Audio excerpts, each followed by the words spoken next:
உயர்கல்வி வழிகாட்டி ஆசிரியர்கள் அனைவருக்கும் வணக்கம். இந்த வீடியோல நம்ம பள்ளியில நடைபெற்ற உயர்கல்வி வழிகாட்டி வகுப்புகள் தொடர்பான தகவல்களை எமிஸ் பக்கத்துல எப்படி பதிவேற்றம் செய்யறதுன்னு பார்க்கலாம். முதலாவதாக எமிஸ் பக்கத்துல நம்மளுடைய பள்ளியுடைய யூசர் நேம் மற்றும் பாஸ்வேர்டை குறிப்பிட்டு லாகின் செய்து கொள்ளவும்.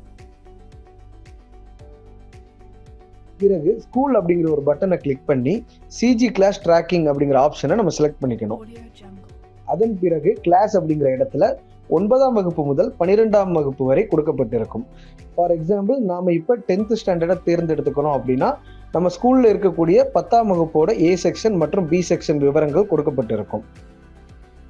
அதுக்கு பக்கத்துல இருக்கக்கூடிய ஆக்ஷன் அப்படிங்கிற ஒரு பட்டனை கிளிக் செஞ்சோம்னா முதலாவதாக டேட் அப்படிங்கிற இடத்துல நம்ம பள்ளியில எப்போ உயர்கல்வி வழிகாட்டி வகுப்புகள் நடைபெற்றது அந்த தேதியை நம்ம குறிப்பிடணும். அதன் பிறகு டாபிக்ஸ் நேம் அப்படிங்கிற இடத்துல என்ன பாடங்களை கொண்டு, அதாவது என்னென்ன சப்ஜெக்ட்ஸை கொண்டு அந்த உயர்கல்வி வழிகாட்டி வகுப்புகள் நடைபெற்றது அப்படிங்கிற டீட்டெயிலை நம்ம குறிப்பிடணும். அதன் பிறகு ஃபைல் அப்படிங்கிற இடத்துல நம்ம பள்ளியில நடைபெற்ற உயர்கல்வி வழிகாட்டி வகுப்புகள் தொடர்பாக நம்ம கிட்ட ஏதாவது பிக்சர்ஸ், போட்டோஸ் அப்படி ஏதாவது இருந்தா பிடிஎஃப்-ஆவோ, ஜேபேக்-ஆவோ இல்ல ஜேபிஜி-ஆவோ 5 MB-க்குள்ள நம்ம கன்வெர்ட் பண்ணி அப்லோட் செஞ்சுக்கலாம். இவை அனைத்தையும் முடித்த பிறகு சேவ் அப்படிங்கிற ஒரு பட்டனை நம்ம கிளிக் பண்ணணும்.